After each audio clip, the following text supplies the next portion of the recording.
High court की सख्ती के बाद नगर निकाय चुनाव की सुगबुगाहट अब तेज हो गई है। हाईकोर्ट ने हेमंत सरकार को निकाय चुनाव कराने के लिए 4 महीने का वक्त दिया है।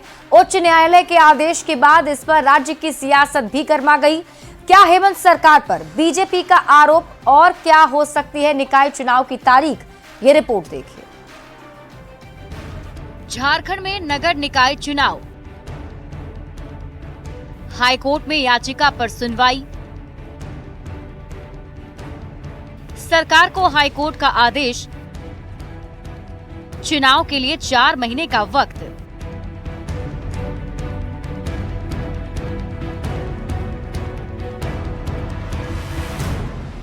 गुरुवार को झारखंड हाईकोर्ट में निकाय चुनाव को लेकर दायर अवमानना याचिका पर सुनवाई हुई।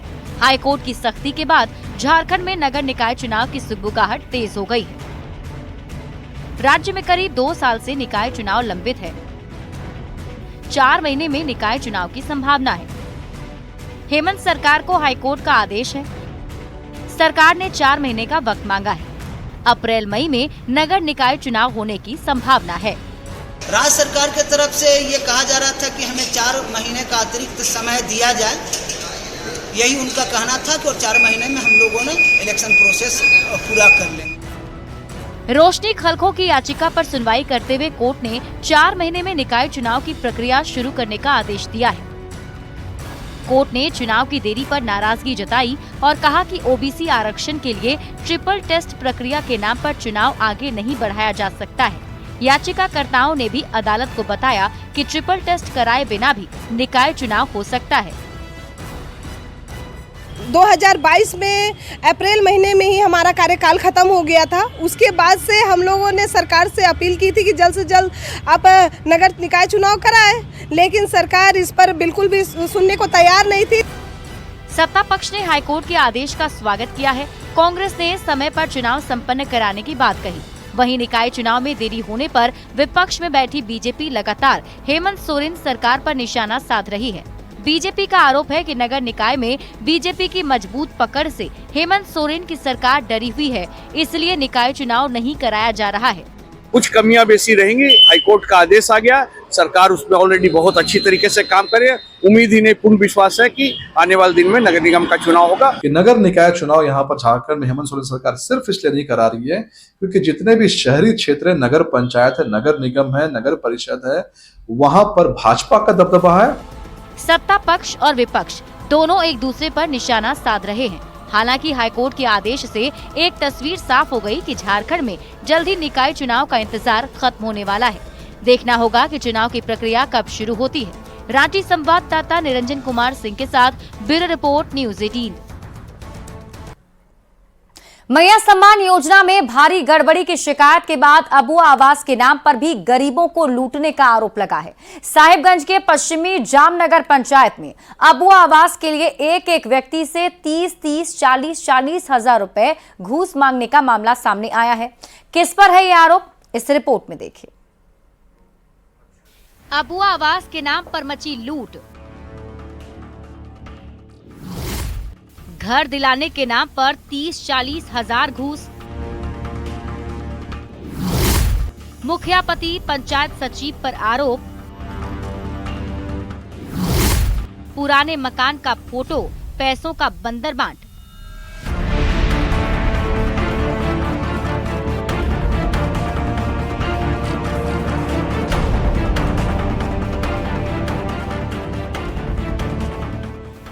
साहिबगंज के राजमहल प्रखंड में बने ये मकान भ्रष्टाचार की निशानी है। पश्चिमी जामनगर पंचायत के मुखिया पति, पंचायत सचिव और वार्ड सदस्य पर अबुआ आवास के नाम पर गरीबों को लूटने का आरोप है। जामनगर पंचायत में रहने वाले लोगों का आरोप है कि घर दिलाने के नाम पर ये तीनों 30 से 40 हजार रुपए की डिमांड करते हैं। इनकी करतूत का नतीजा है कि गरीबों की झोपड़ी पक्की नहीं हो पा रही है और इनके बैंक बैलेंस बढ़ते ही जा रहे हैं।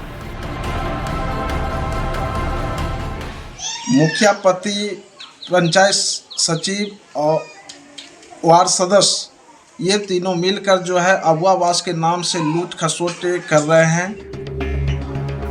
मकान के लिए घूस देने के लिए जो लोग मान जाते हैं, मुखिया और उनके साथी अबुआ आवास का लाभ उन्हें दिलाने के लिए राजी हो जाते हैं। और जो गरीब पैसे देने में सक्षम नहीं होते वो मकान के लिए तरस कर रह जाते हैं। आरोप ये भी है कि जो पहले से प्रधानमंत्री आवास योजना का लाभ ले रहे हैं उनका फॉर्म भी ये पास करवाते हैं, लेकिन जो गरीब हैं, जरूरतमंद होते हैं, उनसे पैसे की डिमांड करते हैं। बोलिया बेवा का भी यही आरोप है। कौन मांगता? ये नंबर है, मुखिया है, वो बोलता है कि 20,000 पैसा लगेगा, तो हम 5,000 देने न पाते हैं, तो क्या करेंगे? तो आप इसी टूटा फूटा मकान में रहते हैं? हाँ। मुखिया पर अपने ही घर के 4 लोगों का घर बनवाने का आरोप है। सास, गोतनी और देवर हर किसी के नाम पर एक मकान बनवाया। इसे लेकर कई लोगों ने लिखित शिकायत भी की, पर किसी अधिकारी के कानों तक जू नहीं रेंगी। हालांकि अब कार्रवाई और रिकवरी का भरोसा दे रहे हैं। मुखिया जी के परिवार के 4 लोगों को अगर मिला है तो इसको हम लोग शीघ्र ही जांच कराकर और राशि रिकवरी कराएंगे और उचित जो भी कार्रवाई होगा वो हम मुखिया जी के विरुद्ध में भी करेंगे। मकान वाले मालामाल हो रहे हैं और झोपड़ी वाले झंझट में फंसे हैं। लोगों का कहना है कि 30 से 40 हजार रुपए बड़ी रकम होती है। घूस देने के लिए इनके पास इतने सारे पैसे नहीं हैं। हालांकि ये जांच में ही साफ हो पाएगा कि इनके आरोपों में कितना दम है। साहिबगंज संवाददाता पवन कुमार रॉय के साथ ब्यूरो रिपोर्ट, न्यूज़ 18। समृद्ध विरासत समेटे झारखंड की खूबसूरती का डंका बजाया है अलीशा गौतम उरांव ने। नेशनल ट्राइबल फेस्ट के ब्यूटी कॉन्टेस्ट में अलीशा न केवल सेकेंड रनर अप बनी है, बल्कि मां और ममता के साथ मॉडलिंग को भी एक नया मुकाम दिया है। बेटी के साथ जब अलीशा रैंप पर उतरी तो देखते ही देखते छा गई। सफलता के नए आयाम रच रही अलीशा की क्या है ख्वाहिश और वो क्या संदेश देना चाहती हैं अपने विजय अभियान के जरिए, जानिए इस रिपोर्ट में।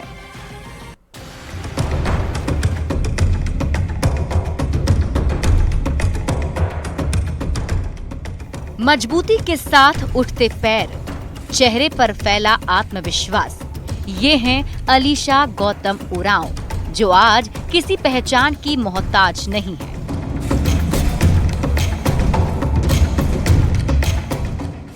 अलीशा गौतम ने ओडिशा के भुवनेश्वर में ट्राइबल नेशनल फेस्ट के नेशनल ब्यूटी कॉन्टेस्ट में सेकेंड रनर अप ब्यूटी का खिताब जीता है।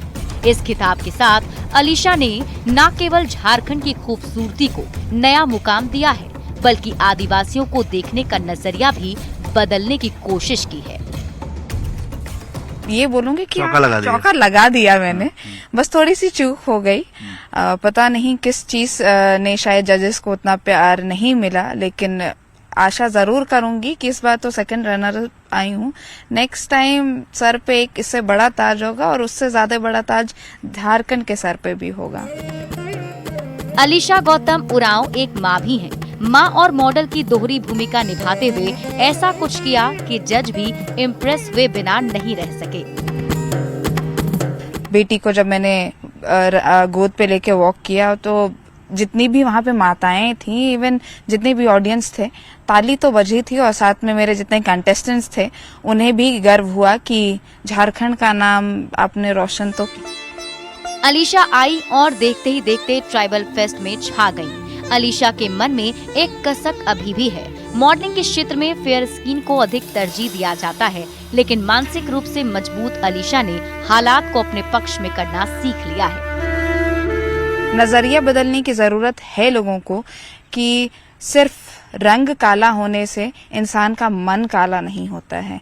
इंसान का मन और उसकी सुंदरता सिर्फ आप रंग रूप या फिर उसका कल्चर देख के नहीं, उससे आप मिलिए, उसके बारे में जानिए, तो आपको बहुत सारी चीजें पता चलेंगी। माँ की महत्ता क्या होती है और एक माँ कहाँ तक पहुँच सकती है, वो भी अपनी बेटी के साथ, इसे अलीशा ने दुनिया को दिखाया है। बहुत कुछ पा चुकी अलीशा की क्या है ख्वाहिश, खुद सुनिए अलीशा की जुबानी। नेशनल्स के कैटेगरी में भी जब स्टेज में गई थी, मेरे चेहरे पे कोई मेकअप नहीं था। अगर कोई मुझे रोल दें और ऐसा रोल दें कि जिसमें मैं मेकअप ना करूं, तो मैं वो बेझिझक रोल करने के लिए तैयार रहूंगी। मेकअप के साथ स्वीकार नहीं है? मेकअप के साथ स्वीकार नहीं हूँ। झिझक और शर्म के ताले को तोड़कर अपनी वास्तविक खूबसूरती के बल पर दुनिया के सामने अपनी खास पहचान बना चुकी अलीशा गौतम अब अपनी पहचान वैश्विक स्तर पर बनाना चाहती हैं। नेचुरल लुक के साथ मॉडलिंग और फिल्मी दुनिया की चकाचौंध में खास मुकाम पाना चाहती हैं। अलीशा गौतम उरांव एक से बढ़कर एक सफलता हासिल कर झारखंड का नाम गौरवान्वित कर रही हैं। ऐसे में कह सकते हैं कि नारी कल भी भारी थी, नारी आज भी भारी है, पुरुष कल भी आभारी था, आज भी आभारी है। कैमरामैन संत के साथ संजय कुमार सिन्हा, न्यूज 18 रांची। बढ़ते आगे, झारखंड की हेमंत सोरेन सरकार ने आगामी बजट पर मंथन करना शुरू कर दिया है। झारखंड मंत्रालय में 2 दिनों का प्री बजट गोष्ठी का आयोजन किया गया और जिसकी शुरुआत कृषि विभाग से हुई है। बैठक में कृषि मंत्री ने वित्त मंत्री से विभाग की बजट राशि नहीं घटाने का अनुरोध किया है। कृषि मंत्री ने की माने तो 2024 में कई विभाग की योजनाएं शुरू तक नहीं हो सकी। ऐसे में पहले से चली आ रही योजना को पूरा करने के साथ ही नई योजना पर जोर रहेगा। वित्त मंत्री ने बैठक के बाद आर्थिक विकास पर जोर दिया और उन्हें सड़क निर्माण के साथ ही सरफेस वाटर के संचय के लिए योजना तैयार किए जाने की बात कही। किसी भी रूप में विभाग के बजट को घटाया ना जाए, क्योंकि पिछला 5 साल में कोविड का भी सामना करना पड़ा और उसके अलावे जो पिछला साल जो चुनावी साल रहा, जिसके वजह से निश्चित रूप से बहुत सारे योजनाएं कागज में रह गए, क्रियान्वयन नहीं हुआ है। और ये साल जो है ये क्रियान्वयन का साल रहने वाला है, एग्जीक्यूशन का साल रहने वाला है, तो फंड की आवश्यकता पड़ेगी। इसीलिए किसी भी रूप का बजट कटौती इस विभाग से ना किया जाए। कि 20% उसका उपयोग होता है, 80% सरफेस वाटर निकल जाता है। तो अगर यदि हम इस 80% सरफेस वाटर को बचा लें अपनी योजनाओं के माध्यम से, तो ग्राउंड वाटर भी रिचार्ज होगा और उसका उपयोग सरफेस वाटर का भी हम कर पाएंगे प्रॉपर्ली। तो इस विषय पर भी काफ़ी व्यापक चर्चा हुई है। और दिल्ली विधानसभा चुनाव के दंगल में कांग्रेस और आम आदमी पार्टी आमने सामने है और दोनों दलों के बीच जारी दंगल ने झारखंड में जेएमएम के लिए असहज स्थिति पैदा कर दी है। हाल यह है कि अगर किसी एक दल का साथ दिया जाता है तो दूसरा दल नाराज हो सकता है। जेएमएम के रणनीतिकार सतर्क हैं और आलाकमान पर फैसला छोड़ने की बात कह रहे हैं। बता दें कि अरविंद केजरीवाल के साथ जेएमएम के शीर्ष नेतृत्व के अच्छे राजनीतिक संबंध हैं। इधर पूरे मामले पर कांग्रेस ने आम आदमी पार्टी से निजी स्वार्थ से ऊपर उठकर देश के लिए सोचने की अपील की। इंडिया गठबंधन के 2 दल आपस में ही राजनीतिक प्रतिस्पर्धा में दिल्ली में है, दुर्भाग्यजनक है, परंतु फिर भी वहाँ का जो माहौल है, सेकुलर पार्टी ही वहाँ सरकार बनाने जा रही है। किसकी सरकार बनेगी या कुछ और मैंडेट आएगा या मिलीजुली सरकार बनेगी, ये वक्त पर छोड़ देना उचित होगा। परंतु पार्टी का स्टैंड क्या होगा इस विषय पर, चूंकि एक गंभीर विषय है, जटिल विषय है, इस पर निर्णय हमारे पार्टी आलाकमान विशंभरू शिबू सोरेन और हेमंत जी करेंगे, कल्पना जी करेंगे। तो हमें लगता है कि आपको सोचना चाहिए, आपको सोचना चाहिए कि यह देश संविधान से चलता है, लोकतंत्र से चलता है, और उसी लोकतंत्र को बचाने के लिए महागठबंधन का, उसी संविधान को बचाने के लिए महागठबंधन का निर्माण हुआ था। लेकिन अगर आप राजनीतिक स्वार्थ पूर्ति के लिए आगे बढ़ोगे तो हर्ष दिल्ली की जनता दे देगी। परीक्षा पे चर्चा कार्यक्रम का 8वां संस्करण इस बार अभूतपूर्व सफलता के साथ हुआ, जिसमें 3 करोड़ से अधिक बच्चों ने रजिस्ट्रेशन कराया। आज रातू कांठीटाण के कैम्ब्रियन पब्लिक स्कूल में बीजेपी प्रदेश अध्यक्ष बाबूलाल मरांडी ने बच्चों को संबोधित किया। कार्यक्रम में राज्यसभा सांसद आदित्य साहू और हटिया विधायक नवीन जायसवाल भी शामिल हुए। इस आयोजन में छात्रों और अभिभावकों ने पीएम मोदी से सवाल पूछने का मौका पाया और सभी प्रतिभागियों को प्रमाण पत्र भी मिलेगा। सांसद आदित्य साहू ने कहा कि परीक्षा पे चर्चा से छात्रों और अभिभावकों को सकारात्मक ऊर्जा मिलती है। इसके प्रधानमंत्री प्रत्येक साल आप सब लोग देखते होंगे परीक्षा पर वो चर्चा करते हैं, तो उन्होंने बाकी सांसदों से भी आग्रह किया है और भी लोगों से, ऐसा नहीं कि सिर्फ सांसद ही करे या प्रधानमंत्री ही, ताकि परीक्षा पर चर्चा, स्कूल में भी चर्चाएं तो होती ही रहती है, लेकिन हम समूह में इस प्रकार के बच्चों को हम प्रेरित करें। इतनी बारीकी से चिंता करते हैं और उनके आह्वान पे ही परीक्षा पे चर्चा का आज यहाँ पर आयोजन किया गया है और वो बच्चों को प्रेरित कर रहा है। जिस प्रकार से हम लोगों ने स्टैंडिंग में लगाया है आदरणीय प्रधानमंत्री जी की तस्वीर के साथ, बच्चों के बतलाने का कार्य किया जा रहा है कि परीक्षा को आप तनाव में नहीं लें। It's really very stressful moment जब हमारे एग्ज़ाम्स आ जाते हैं तो चारों ओर प्रेशर होता है। चारों ओर प्रेशर होता है, जैसे पेरेंट्स को बहुत ज़्यादा प्रेशराइज कर देते हैं। एक्चुअली प्रेशर क्रिएट होता है, जैसे टीचर्स के साथ भी हो जाता है और हमारे फ्रेंड्स के साथ सबसे ज़्यादा होता है। जो कॉम्पिटेंसी बीच में क्रिएट हो जाता है, जो कंपटीशन बीच में क्रिएट हो जाता है, वो सबसे ज़्यादा स्ट्रेसफुल है। धनबाद के धर्मा बांध ओपी क्षेत्र में हिल टॉप आउटसोर्सिंग कंपनी में हुई हिंसक झड़प और मधुबन थाना क्षेत्र के खरखरी में एसडीएफ पर हमले के मुख्य आरोपी जेएमएम नेता कारू यादव को पुलिस ने बिहार से गिरफ्तार किया है। एसएसपी द्वारा गठित एसआईटी टीम ने उसे गिरफ्तार कर धनबाद लाया। पुलिस ने कारू यादव को उसके घर से गिरफ्तार किया और सुरक्षा के बीच उसे मधुबन थाना भेजा। उसके भतीजे रोशन यादव को भी गिरफ्तार किया गया है, जो एसडीपीओ पर पत्थर से हमला करने में शामिल था। अब तक इस मामले में 9 एफआईआर और 14 गिरफ्तारी हो चुकी है और कारू यादव पर कई गंभीर आरोप हैं।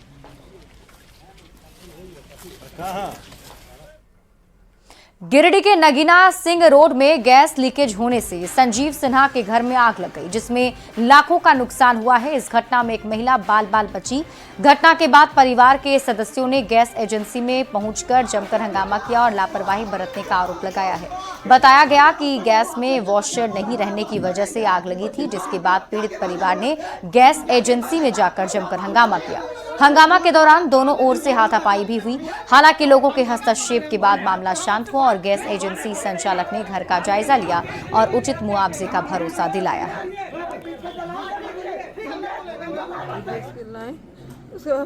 पूरे घर को पूरा जल गया, मेरा कुछ नहीं बचा, टेबल कुर्सी टीवी सब चला गया। कहाँ से लाए थे गैस? ये गैस कहाँ से आया हुआ था? गैस कहाँ से लाए? जैन गैस लाए थे, तब इनको फोन करके बुलाए तभी आए, बचाए। घर सारा चला गया, मेरा आदमी चलाया था, मेरा छोटा बाबू था। ये अब जब तक बिना टेक्निकल कोई नहीं देखे नहीं बता सकता। तो आपका टेक्निकल तो हम नहीं जानते, टेक्निकल हम नहीं ना भाऊ, जो देखेगा बताएगा। मतलब मुआवजा वगैरह देंगे जो नुकसान जो भी है वो आता है। आप अपने पर्सनल स्तर से देंगे या कंपनी भी देगा और कुछ मुआवजा हम लोग भी देंगे। पूर्व केंद्रीय मंत्री कड़िया मुंडा को बेहतर इलाज के लिए एयर एम्बुलेंस से रांची से दिल्ली भेजा गया है। केंद्रीय मंत्री जुएल उरांव ने रांची में उनसे मुलाकात कर दिल्ली एम्स भेजने की व्यवस्था की। बीजेपी एसटी मोर्चा प्रदेश अध्यक्ष शिव शंकर उरांव के नेतृत्व में एक टीम तैयार की गई है। उन्होंने बताया कि टीम दिल्ली में भी लगी हुई है और उम्मीद है कि उनका इलाज सफल होगा।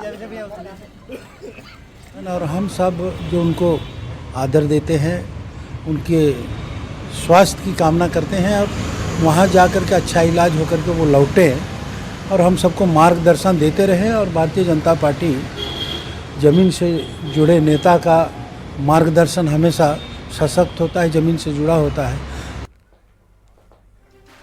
गिरिडीह में चौकीदार भर्ती परीक्षा को लेकर नई शिकायत सामने आई है। इस भर्ती परीक्षा में अभी तक सफल हुए दिव्यांग अभ्यर्थियों को भी दौड़ में उतरना पड़ा है।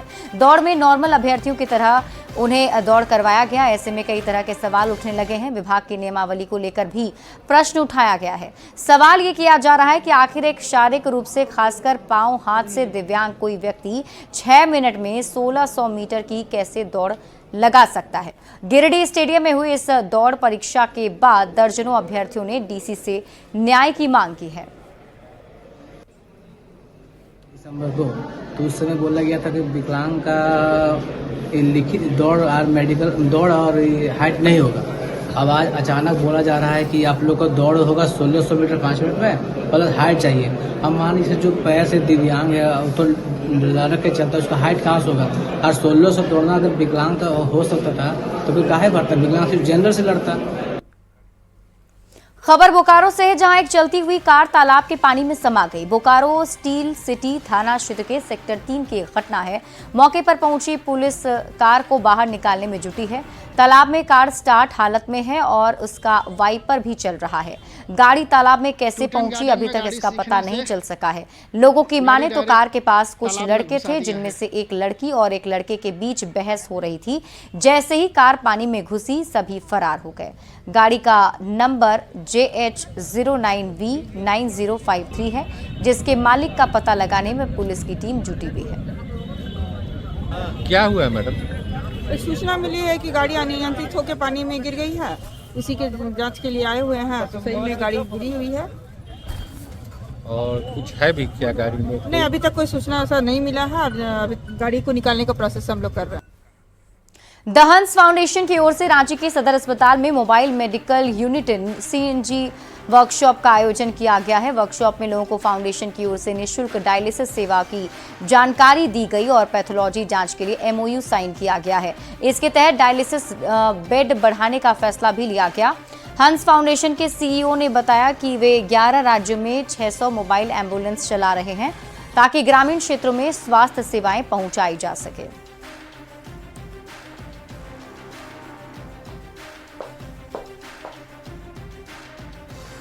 और फिलहाल इस बुलेटिन में अभी के लिए बस इतना ही। आप देखते रहिए न्यूज़ 18 बिहार झारखंड।